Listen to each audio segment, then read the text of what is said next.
اپنے مسائل کو حل کرنے کے لیے سبسکرائب کریں آپ کے مسائل کا حل۔ اچھا جی، اب میں آتا ہوں جی محرم میں دسترخوان وسیع کرنا کیسا ہے۔ اس بارے میں ایک روایت ہے کہ عاشورہ کے دن جو اپنے اہل و عیال پر دسترخوان وسیع کرے گا، ان کو کھلائے گا، تو اللہ اس کے رزق میں برکت دیں گے۔ یہ روایت سند کے لحاظ سے کمزور ہے۔ بعض علماء کی رائے یہ ہے کہ اگرچہ کمزور روایت ہے مگر فضائل میں چلتی ہے، تو کوئی اچھی نیت سے دسترخوان وسیع کر دے، وسیع کر رہا ہے نا، کوئی یتیم کے منہ سے نوالا تو نہیں چھین رہا نا، کھلا ہی رہا ہے، تو اگر کوئی گھر والوں پہ اس دن اچھا کھلا دے گا تو اس میں کیا حرج ہے۔ بعض علماء کی یہ رائے ہے، وہ بھی اصحاب علم ہے، لیکن بندہ ایک کو ہمیشہ سے ایک اشکال رہا ہے کہ جب ایک بالکل بے غبار صحیح حدیث ہمارے سامنے موجود ہے تو اس کے مقابلے میں ایسی کمزور روایت کو ہم کس بیس پہ ترجیح دے سکتے ہیں۔ ہمارے سامنے جو بے غبار اور بالکل مستند حدیث ہے، جس کی سند پہ کوئی کلام نہیں ہے، وہ ہے روزہ، عاشورہ کے دن روزہ رکھنا چاہیے۔ روزہ اور دسترخوان آپس میں جمع نہیں ہو سکتے، یعنی عاشورہ کے دن جب آپ دسترخوان وسیع کریں گے تو روزہ کیسے رکھیں گے؟ تو بعض لوگوں نے یہ تعویل کی ہے کہ افطاری میں کر لیں آپ، تو افطاری میں تو 10 تاریخ نہیں رہے گی نا، 11 شروع ہو جائے گی، وہ تو 11 محرم ہو جائے گی۔ بعض لوگوں نے یہ کہا کہ جی 9 محرم کو جب سورج غروب ہو تو عاشورہ کی رات کو دسترخوان وسیع کر لیں۔ تو حدیث کے ظاہر سے تو عاشورہ کا دن معلوم ہوتا ہے کہ جب عاشورہ والا دن شروع ہو چکا ہو، یعنی صبح صادق کے بعد، یعنی حدیث میں تکلفات کرنے پڑ رہے ہیں، اس کی تعویلات کرنی پڑ رہی ہیں۔ تو اس بارے میں علامہ ابن تیمیہ رحمہ اللہ کی رائے ہمیں بہت صحیح معلوم ہوتی ہے۔ انہوں نے یہ لکھا ہے کہ اصل میں ہوا یہ تھا کہ جب شیعہ حضرات نے عاشورہ کے دن کو منحوس سمجھنا شروع کر دیا کہ یہ منحوس دن ہے اور اس میں غم کا دن ہے، تو بعض سنیوں نے ان کے مخالفت میں نا اس کو خوشی کا دن منانا شروع کر دیا۔ یعنی ہوتا ہے نا، آپ کسی کی مخالفت میں حد سے تجاوز کرتے ہیں، تو انہوں نے خوشی کے دن کے لیے اس میں کھانے پینے کی روایتیں گھڑ لی، کھاؤ پیو کھلاؤ پلاؤ، تاکہ بالکل ان کی مخالفت ہو۔ تو حقیقت یہی معلوم ہوتا ہے کہ چونکہ صحیح حدیث میں روزے کا تذکرہ ملتا ہے اور روزہ اور کھلانا پلانا جمع نہیں ہو سکتے، اگر یہ جو دوسری عاشورہ کے میں کھانا کھلانے والی حدیث بھی بالکل بے غبار اور مستند ہوتی نا، تو ہم دونوں کو جمع کر کے تعویلات کر لیتے کہ جی افطار میں کھلا دو اور سارا دن روزہ رکھو، یا نابالغ بچوں کو دن میں کھلا دو اور بڑوں کو روزہ رکھوا دو، تو ہم تعویلات کرتے اگر یہ اسی ٹکر کی حدیث ہوتی۔ لیکن یہ کمزور حدیث ہے، تو اس کو اتنی صحیح مستند روایت کے مقابلے میں ہم کیسے لا سکتے ہیں؟ تو وہ ابن تیمیہ رحمہ اللہ کی بات کافی معقول معلوم ہوتی ہے کہ بعض شامی لوگوں نے یہ روایت کو گڑھا ہے صرف شیعہ لوگوں کی دشمنی اور مخالفت میں، کہ اس کو خوشی کا دن، تو عاشورہ کا دن تو نہ غم کا دن ہے نہ خوشی کا دن ہے، عبادت کا مقدس دن ضرور ہے، تو برکت کا دن ضرور ہے۔ تو اس لیے اس میں صحیح بات یہی معلوم ہوتی ہے کہ یہ کھلانا پلانا والا جو روایت ہے یہ ہمیں صحیح معلوم نہیں ہوتی۔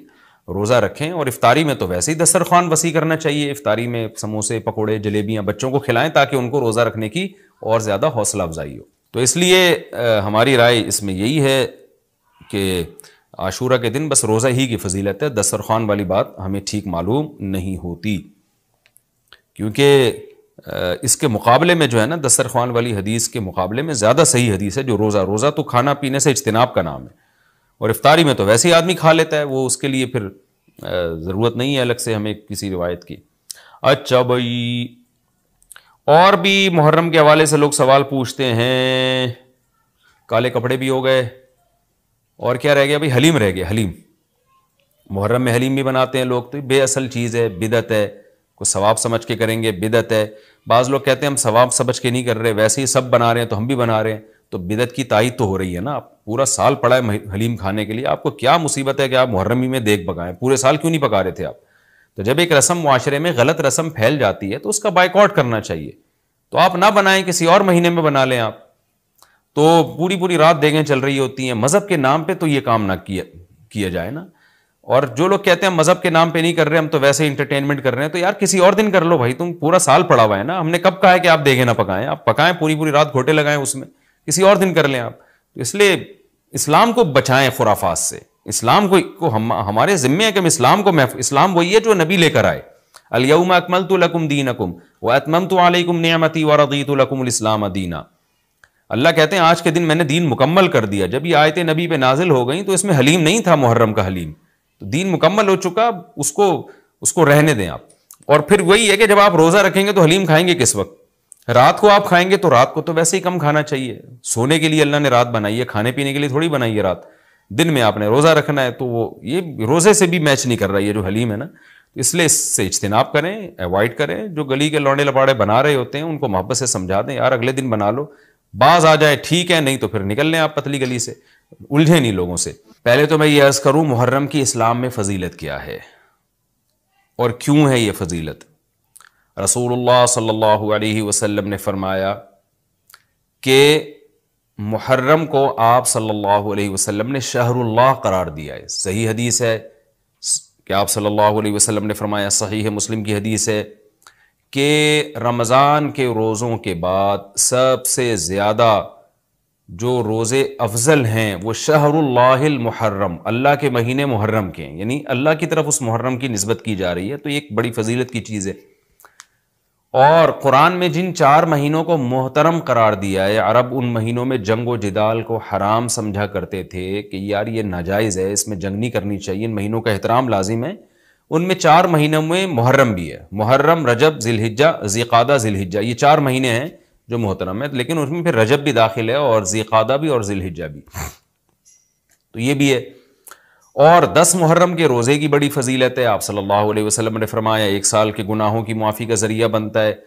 لیکن آپ نے فرمایا کہ یہودیوں کی مشابہت نہ کرو، کیونکہ یہودی 1 روزہ رکھتے ہیں تو ہم 9، 10 یا 10، 11 2 روزے ملائیں گے. تو یہ محرم کی فضیلت ہے. اور یہ کیوں ہے اس کی ہمیں وجہ معلوم نہیں ہے. جیسے کسی نے ابھی بھائی نے سوال پوچھا نا ایک کہ اس میں کوئی واقعات ہوئے تھے، تو پہلے میں بتا دوں 10 محرم میں جب نبی صلی اللہ علیہ وسلم نے محرم کے مہینے کی یہ فضیلت بیان کی تو اس کو کسی واقعے کی بیس پہ بیان نہیں کی ہے. اس بارے میں جتنے واقعات ہمارے پاس منقول ہیں کہ آدم علیہ السلام جنت سے زمین پہ آئے تھے، یا قیامت آئے گی اس دن، یا یہ کہ اور پتہ نہیں کیا کیا ابراہیم علیہ السلام کو آگ میں ڈالا گیا، یہ سب من گھڑت ہیں، اس کی کوئی حقیقت نہیں ہے، موضوع روایتیں. البتہ اس دن موسیٰ علیہ السلام اور بنی اسرائیل کو فرعون سے نجات ملی تھی. اس بارے میں روایت سندن بہتر ہے، یعنی اس کو مستند روایت کہا جا سکتا ہے. تو وہ یہ کہا جا سکتا ہے کہ 10 محرم کو موسیٰ علیہ السلام اور بنی اسرائیل کو اللہ نے فرعون سے نجات دی تھی. اسی بیس پہ یہودی روزہ رکھا کرتے تھے اس دن. تو یہ روایت کے علاوہ باقی جتنے بھی واقعات ہیں سب من گھڑت ہیں. باقی حضرت حسین رضی اللہ تعالی عنہ کو جو کربلا میں شہادت ملی ہے، وہ تو 10 محرم، وہ تو فضیلت تو اسلام میں پہلے سے تھی. تو حضرت حسین رضی اللہ تعالیٰ عنہ کا واقعہ تو بعد میں ہوا ہے، تو اس سے حضرت حسین کی شہادت کو اور فضیلت مل گئی کہ آپ کو ایک مقدس دن میں اللہ تعالیٰ نے شہادت عطا فرمائی.